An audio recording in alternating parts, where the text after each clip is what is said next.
সাহাবায়ে কেরাম রাসূলুল্লাহ সাল্লাল্লাহু আলাইহি সাল্লামকে প্রশ্ন করেছেন, হে আল্লাহর রাসূল, এই কুরবানির মধ্যে কি লাভ কি ফায়দা? রাসূলুল্লাহ সাল্লাল্লাহু আলাইহি সাল্লাম বলেছেন, কুল্লু শাআরাতিন হাসানা, যে প্রত্যেকটা লোমের কারণে আল্লাহ তাআলা ওই কুরবানি দাতাকে একটি করে নেক দান করবেন। সকলে বলেন সুবহানাল্লাহ। সাহাবায়ে কেরাম আরজ করলেন, হে আল্লাহর রাসূল, তাহলে চুলের বিনিময়ে কি নেক দেওয়া হবে? রাসূলুল্লাহ সাল্লাল্লাহু আলাইহি সাল্লাম বললেন, হ্যাঁ, প্রতিটি লোম এবং চুলের বিনিময়ে আল্লাহ তাআলা কি করবেন? একটি করে নেক দান করবেন। সকলে বলেন সুবহানাল্লাহ। তো এই যে একটি করে নেক দান করবেন, এই কুরবানি করার ক্ষেত্রে দেখা যায় আমাদের মধ্যে অনেকের ইখলাস থাকে না। কিভাবে ইখলাস থাকে না? আমরা কুরবানি করি, কেউ কেউ যদিও তো ভাগে শরীকে কুরবানি করি, কিন্তু এখানে দেখা যায় ইখলাস কিভাবে থাকে না। কারো কারো থাকে মনের মধ্যে এই অহমিকা, এই অহংকার, যে সমাজের মধ্যে আমি যে গরুটা কুরবানি করব, যে পশুটা কুরবানি করব, আমার পশুটা যেন সবচাইতে বেশি দামি পশু হয়, আমার পশুটা যেন সবচাইতে বড় পশু হয়। লোক, সমাজের লোকেরা বলবে যে অমুকের গরুটা সবচাইতে বড়, অমুকের কুরবানির পশুটা সবচাইতে বড়। এরকম অনেকের কি মনের মধ্যে এরকম চিন্তা ফিকির থাকে।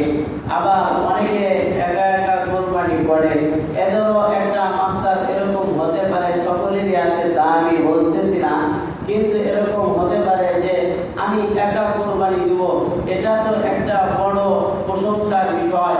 সমাজের লোকজন দেখবে এবং বলবে অমুকে একাই কুরবানি করেছে। একা কুরবানি করলে সব বেশি অবশ্যই, যদিও তো সেটা একটা খাসি হয়। কারণ হলো কি, এই মাসালা আমি পরবর্তীতে বলবো ইনশাআল্লাহ। আরো কুরবানির বিষয়ে যত ঘটনা আছে, হাদিস কাবিল থেকে কুরবানি শুরু। তো প্রত্যেকটা বিশেষ করে আমরা যে কুরবানি করি, এটা হলো কি হযরত ইব্রাহিম আলাইহিস সালাতু ওয়াস সালামের সুন্নাত। যখন রাসূলুল্লাহ সাল্লাল্লাহু আলাইহি সাল্লামকে সাহাবায়ে কেরাম প্রশ্ন করলেন, হে আল্লাহর রাসূল, ঈদুল আযহা অর্থাৎ কুরবানি এটা কি? রাসূলুল্লাহ সাল্লাল্লাহু আলাইহি সাল্লাম বললেন, ক্বালা সুন্নাতি আবিকুম ইব্রাহিম, সুন্নাতু আবিকুম ইব্রাহিম, এটা তোমাদের পিতা ইব্রাহিম আলাইহিস সালাতু ওয়াস সালামের সুন্নাত। তো এটা আমরা যে কুরবানি করতেছি হযরত ইব্রাহিম আলাইহিস সালাতু ওয়াস সালামের সুন্নাত। তো এই কুরবানির ইতিহাস ইব্রাহিম এবং ইসমাঈল আলাইহিস সালাতু ওয়াস সালামের এই ইতিহাস, তাদের পিতা সন্তানের কুরবানির ইতিহাস, এটা আমরা প্রত্যেক বছরই শুনতেছি। ইনশাআল্লাহ এই বছর আমরা ধারাবাহিকভাবে কুরবানির বিষয়ে আলোচনা করব। তো মূলত যে কথাটি বলতেছিলাম, যে প্রত্যেকটা কাজের মধ্যে, প্রত্যেকটা আমলের মধ্যে, নেক আমলের মধ্যে আমাদের ইখলাস থাকা বড় জরুরি। ইখলাস থাকা বড় জরুরি।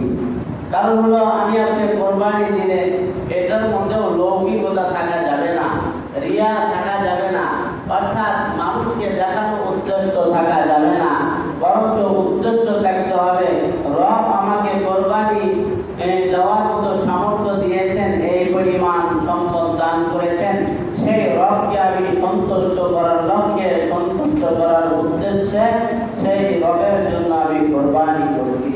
এটা থাকতে হবে উদ্দেশ্য, এটা থাকতে হবে নিয়ত। তো আমরা যারা সামর্থ্যবান আছি, আমাদের যাদের নেশাব পরিমাণ ভালো থাকবে, কোরবানি দেওয়ার মতো সামর্থ্য থাকবে, আমরা সকলে কোরবানি করব। অনেকে আগের থেকেই নিয়ত করে আসেন।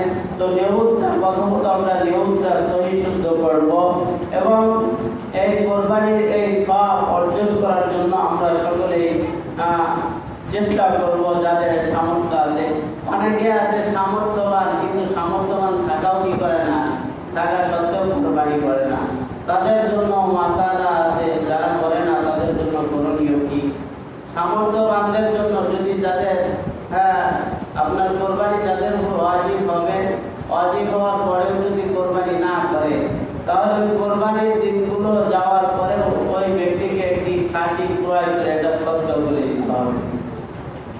এই কোরবানি না যাওয়ার এই গুনাহ থেকে বাঁচতে তো এই জন্য আমরা প্রত্যেকে নিজের মন মানসিকতার পরিবর্তন নিয়ে আসি, নিজের নিয়তকে সহি করি এবং কোরবানি দেওয়ার যে হিম্মত সাহস, এই সাহস আমরা এখন থেকেই শুরু করি, মনের মধ্যে তৈরি করি যে জীবনে তো অনেক অর্থই কি করেছি আমরা অর্জন করেছি, বিভিন্ন কাজে অনেক অর্থই ব্যয় করেছি। রব যেহেতু আমাকে এই নিয়ামত দিয়েছেন, এই নিয়ামতের শুকর আমি কোরবানির মাধ্যমে আদায় করব। এইভাবে আমরা প্রত্যেকে এখন থেকে নিয়ত করে ফেলবো ইনশাআল্লাহ। তো সামনের জুমা থেকে আমাদের কোরবানির বিষয়ে তিনটি জুমা অথবা চারটি জুমা যাই থাক, এই 3-4 জুমা শুধু আমাদের কোরবানির আলোচনা হবে। তো যে সকল কথা বলা হলো, আল্লাহ রাব্বুল আলামিন যেন আমাদের প্রত্যেককে প্রতিটি আমল ইখলাসের সাথে করবার তৌফিক দান করেন। রব যেন আমাদের প্রত্যেকটা আমলকে একমাত্র রবকে সন্তুষ্টি করার লক্ষ্যে করার জন্য তৌফিক দান করেন। সকলে আমিন।